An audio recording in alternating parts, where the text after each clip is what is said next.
In this video, I'm gonna teach you how to bomb jump in Project Smash. It's a very easy process, so make sure to follow along. In this video, I'm gonna showcase how you can practice bomb jumping in Project Smash, and I'm gonna be showing you how to do it reliably.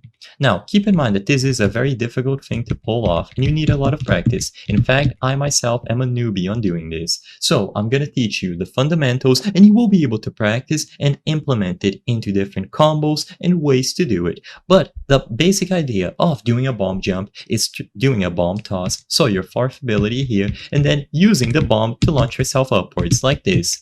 So as you can see, you can gain a lot of height, and if you have opponents chasing you, it could knock them far away.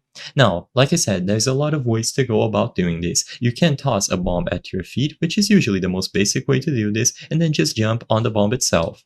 So once I respawn, I'm gonna showcase this. You can also jump, throw a bomb, and then jump once again to see if you are able to land on top of the bomb. But of course, that is going to be much more complicated. So usually, you will do something like this. At that time, I cancelled the height that I would gain because I jumped again. But essentially, this is all you have to do. You can go over here to the ledge and throw a bomb into the ledge to see if you can jump on top of it.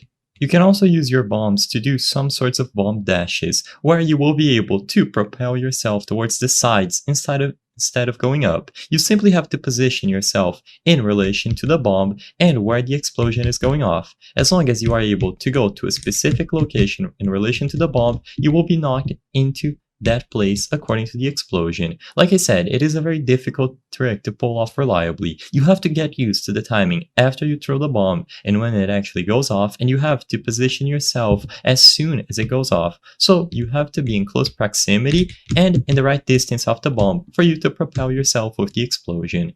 I hope I was able to help you on how to bomb jump in Project Smash. If this video helped you, please be sure to leave a like and subscribe for more very easy tips. Thank you for watching.